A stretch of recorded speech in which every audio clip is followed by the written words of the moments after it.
अपने आप की अपनी आज्ञा पर चलते हैं, किसी की आज्ञा पर नहीं चलते हैं, इसलिए जाओ तुम मना कर देना। खूब समझाया लेकिन नहीं गया। सारे दासी पहुँचते हैं। सम्राट ने देखा कि खाली हाथ, पूरी कहानी बताते हैं, पूरे समाचार देते हैं, महाराज वह नहीं आया। दोबारा कहा कि जाओ तुम लेकर के आओ, और जैसे ही दूसरा व्यक्ति जाता है तो उसने कहा कि वह भी नहीं आया। कारण क्या? अब उसको इतनी तेज़ी से गुस्सा आता है। सबने कहा कि महाराज चलो, नहीं तो सम्राट सिकंदर को आना पड़ेगा। महाराज कुछ नहीं बोले, और बंदो जब सारे लोग वापस चले जाते हैं, अंत में वह सम्राट को ही उन मुनिराज के पास जाते हैं। देखा कि वह निश्चल ध्यान में बैठे हुए हैं, ध्यान मुद्रा में बैठे हुए हैं, और वह देख करके सोचता है कि अरे इनके पास तो तन में एक लंगोटी भी नहीं है, और कह रहा है कि कितना निर्भीक, डर भय नहीं। उसने कहा, हे साधु उठो, तुमको मेरे साथ चलना पड़ेगा। वह साधु ने जैसे कहता है कि तुम कौन हो? बोले तुमको मेरी आज्ञा का पालन करना पड़ेगा, तुमको मेरे साथ चलना पड़ेगा, तुमने मेरी आज्ञा का उल्लंघन किया। मुनिराज मुस्कुराते हुए कहते हैं कि हे सिकंदर, हे सम्राट, ध्यान रखना, जैन साधु किसी की आज्ञा पर नहीं चलते हैं। और उसने कहा कि ध्यान रखो, नहीं चलोगे तो मेरे हाथ में यह तलवार है, देख रहे हो, यह तलवार से मैं तुम्हारे शरीर को, गर्दन के टुकड़े कर दूंगा। उसने कहा कि चलो, जिसको तुम मारोगे वह मैं नहीं रहूँगा। और जैसे ही उसने तलवार उठाता है मारने के लिए, बंदो उसके हाथ कांपने लगते हैं। और वह सिकंदर सोचता, अरे मैंने इतने भारत को आक्रमण किया, मैंने इतने देश को जीता, मैंने सबको बंदी बनाया, मैंने इतनी लड़ाई झगड़ा किए, लेकिन मैंने आज तक मेरे हाथ नहीं काँप रहे हैं। आज मेरे हाथ काँपने का कारण क्या है? और उसने तलवार नीचे कर देता है। वह मुनिराज से कहता है, चलो महाराज, मैं आपसे विनय के साथ कहता हूँ कि मेरे देश चलो। मेरे गुरु ने कहा था कि जब तुम भारत से वापस आना तो एक दिगंबर संत को लेकर के आना, इसलिए तुम वापस चलो। तो उसने कहा, जाओ सिकंदर, जैन साधु किसी की आज्ञा पर नहीं चलते हैं, और ध्यान रखना सिकंदर, जीते जी तुम अपने देश वापस नहीं जा सकते हो। क्या कहा? बोले जीते जी तुम देश अपने वापस नहीं जा सकते हो। उसने कहा कि क्या कह रहे हो महाराज? बोले हाँ। तो भागा, मुनिराज को तो छोड़ा, और वह भाग, क्योंकि उसने सुन रखा था कि दिगंबर संत के वचन जो होते हैं सत्य होते हैं, महाव्रती होते हैं, उनके वचन कभी अन्यथा नहीं होते हैं। वह महाव्रती क्या समझे, लेकिन उस सिकंदर को इतना मालूम था कि जैन साधु कभी झूठ नहीं बोलते हैं और सत्य पालन करते हैं। इसलिए वह भाग, जैसे ही वह अपने देश के लिए वापस जा रहा था, रास्ते में चारों तरफ रेगिस्तान ही बना हुआ है, चारों और सूखा डला हुआ है। अब बीच रास्ते में प्यास सताने लगती है। जैसे ही गला सूखा, उसको प्यास सताती है, तो वह अपने जो दासी थे, नौकर चाकर आदि थे, उनसे कहते हैं कि जाओ मुझे पानी लेकर के आओ। चारों तरफ सभी को दौड़ा देते हैं, सारे दासियां सभी लोग दौड़ रहे हैं चारों तरफ। कोसों दूर देखा, कहीं भी पानी नहीं, सब खाली हाथ आ जाते हैं कि महाराज, ना कोई, हे राजन, ना कोई नहर, ना कोई कुआं, ना कोई नदी, ना कोई तालाब, कुछ भी पानी का कहीं से कोई स्रोत दिखाई नहीं दे रहा है।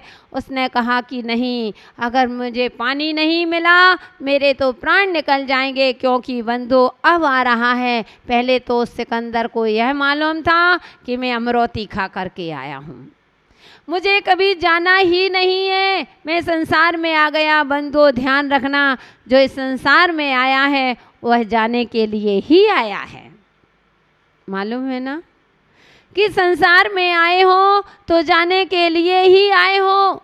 बंधु, जैसे कि अब नगर में जब साधुओं का आगमन होता है, अब मेरा कल यहाँ से रंगिया से विहार है।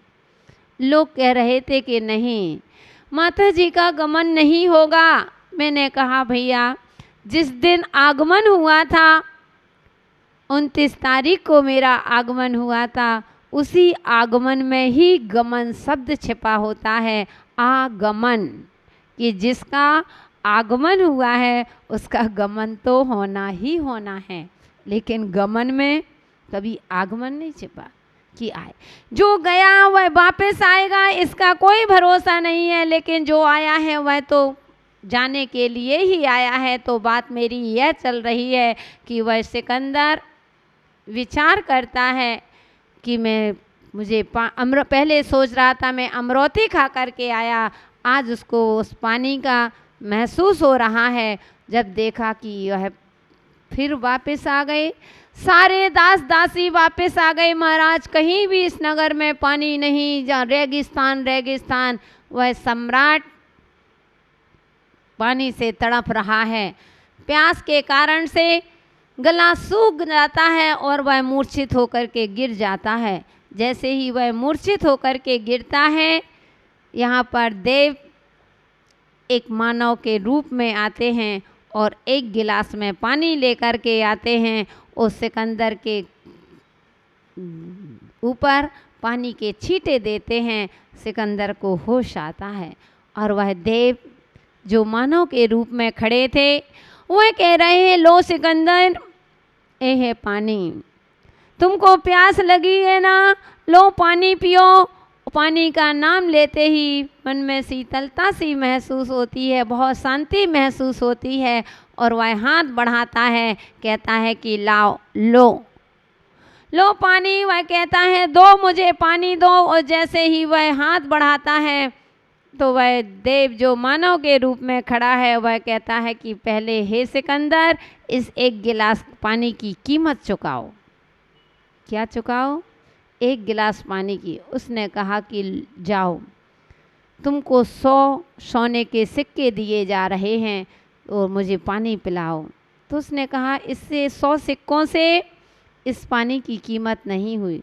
उसने कहा 1000 ले लो। बोले 1000 से भी नहीं। उसने कहा, मुझे देखो, तड़पाओ मत, ऐसा करो कि तुम आज जितना आधा राज ले लो, लेकिन मुझे पानी पिला दो। अब मेरा गला सूख रहा है, अगर पानी नहीं होगा तो मेरे प्राण पखेरु उड़ जाएंगे और संत के वचन सही हो जाएंगे कि मैं जीते जी अपने देश वापस नहीं जा पाऊंगा, इसलिए नहीं, मुझे पानी पिलाओ। वह देव कहता है कि नहीं सिकंदर, अभी भी इस कीमत, पानी की कीमत नहीं हुई। उसने कहा कि चलो पूरा राज ले लो। जैसे ही कहा पूरा राज ले लो और मुझे एक गिलास पानी पिला दो, बंधु वह देव अपने असली रूप में आते हैं। जो उनका वास्तविक रूप था, वह वास्तविक रूप में आते हैं और कहते हैं, पानी तो था नहीं। बोले कि हे सिकंदर, तुमको बहुत अभिमान था, बहुत घमंड था कि मेरे जैसे मैं अमरौती खा करके आया हूँ। तुमने सोचा था ये धन दौलत महल अटारी, आज आपको पता चला कि किसकी कीमत है। एक गिलास पानी की कीमत है, लेकिन इस धन दौलत की कीमत नहीं है। इसीलिए बंधुओं, मौत तुम्हारे ऊपर हंस रही है कि बताओ कि तुम किसके लिए लड़ रहे हो।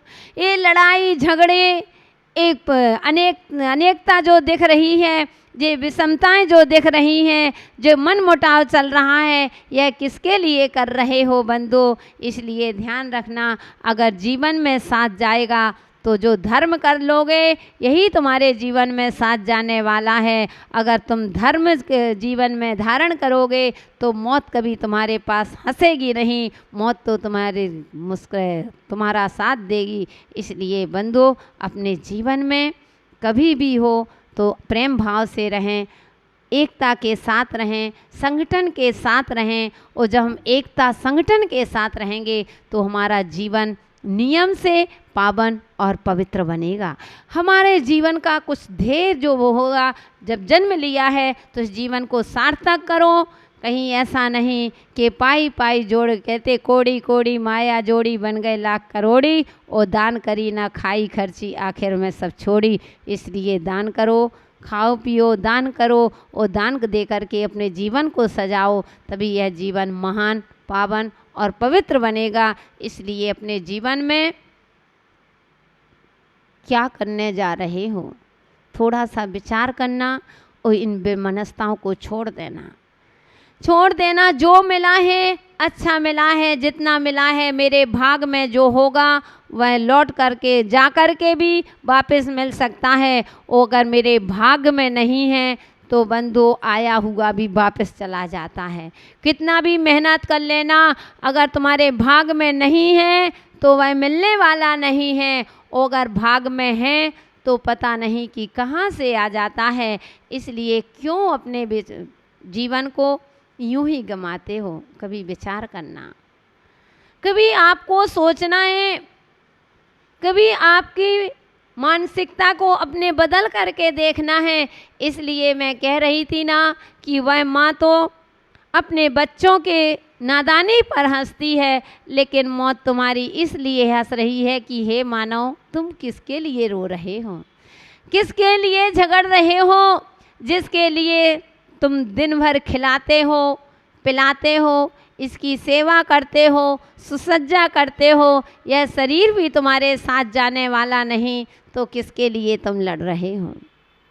यह शरीर जिसके लिए गर्मी है, माता जी बहुत गर्मी पड़ रही है, निकला नहीं जा रहा है, घर से बाहर निकलने की इच्छा नहीं होती है। बंदो किसको गर्मी लग रही है? बोलो, किसको गर्मी लग रही है? आत्मा को? नहीं, इस शरीर को। इसको सर्दी शरीर को लगती है, गर्मी शरीर को लगती है, आत्मा को कभी सर्दी गर्मी नहीं लगती है। इसको खिलाते हो, पिला रहे हो, इसकी देख रेख कर रहे हो, बीमार हो जाता है, कुछ भी होता है तो सबसे पहले इलाज कराने जा रहे हो। बंधुओं, इस बाहर का इलाज तो तुमने कराया, लेकिन कभी हमारी आत्मा में, हमारे जीवन में सबसे बड़े कौन से रोग लगे हैं, उनका तुमने इलाज कराया? इसके लिए लड़ रहे हो। इससे ध्यान रखना, इस शरीर में कोई भी तुम्हारा नहीं है। मैं हमेशा बोलती हूँ और आज भी कह रही हूँ कि जो तुम्हें दिखाई दे रहा है, जिसके लिए तुम लड़ रहे हो, अगर जो तुम देख रहे हो कि इस कारण से उसी आँखों को ही रोना पड़ेगा, इसलिए ज़्यादा मत देखो। जितना बाहर देखोगे उतना ही तुम्हारे ऊपर मौत तुम्हारे ऊपर हंसेगी, और जिस दिन तुम अपने अंदर में देखोगे तो मौत तुम्हारे ऊपर हंसने वाली नहीं है। इसलिए मौत ना हंसे उससे पहले अपने जीवन को संभालो, क्योंकि तुम बाहर को देखते हो और लड़ाई करते हो, झगड़ा करते हो, बेमनस्ताएं करते हो, गांठ बना करके बैठ जाते हो। इसलिए वह मौत हंस रही है कि हे मानव, किसके लिए इतना अहंकार कर रहे हो, किस वैभव का? कोई दुनिया में ये बेटा है, यह बहू की अमानत है, बेटी है जमाई की अमानत है, और ज़िंदगी है तो मौत की अमानत है, और शरीर है तो शमशान की अमानत है। आखिर तुम्हारे पास क्या बचा? अब बताओ,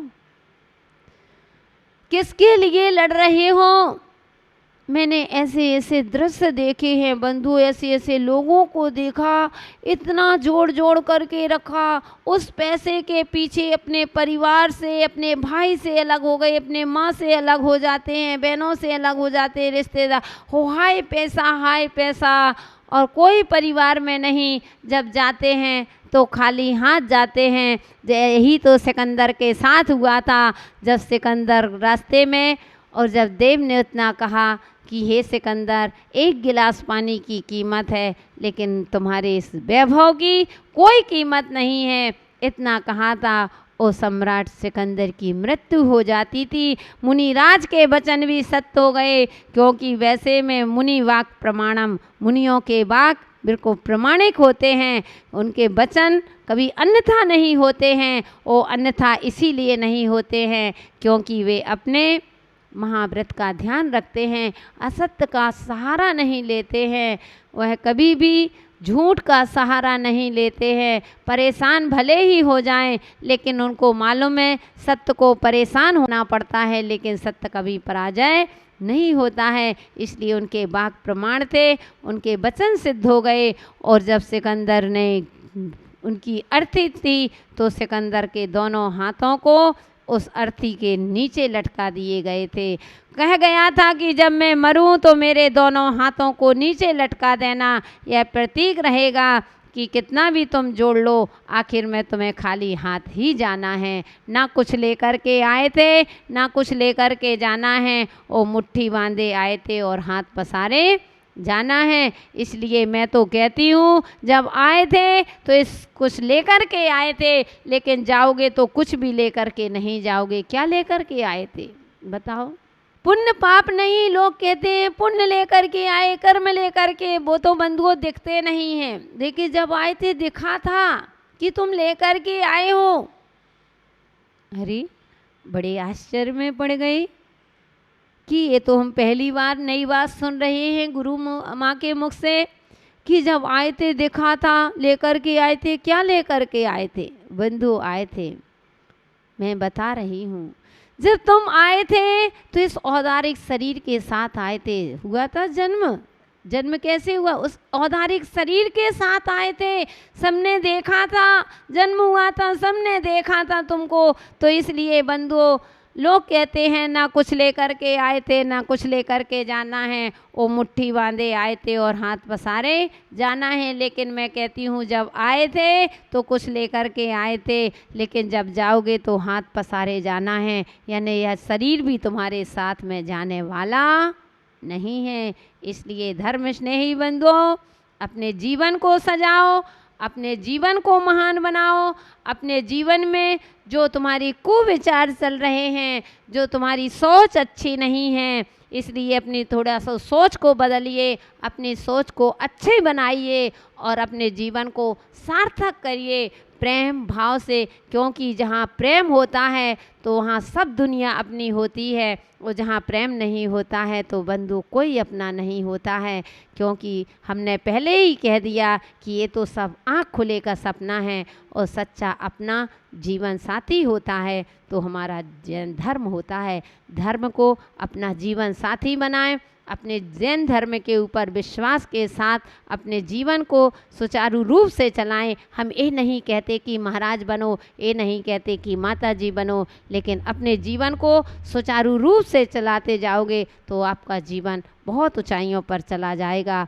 तो बंधु, इसीलिए बस मेरा आखिरी पॉइंट यही है कि जीवन को सजाना है तो अपने धर्म के साथ सजाना। जो धर्म के साथ सजाते हैं तो तुम मौत के ऊपर हंस सकते हो, लेकिन कभी मौत तुम्हारे ऊपर नहीं हंसेगी। इसलिए अपनी भावनाओं को कद्र करते हुए अपने जीवन को महान बनाएं। इन्हीं पुनीत भावनाओं के साथ जय बोलिए भगवान महावीर स्वामी की।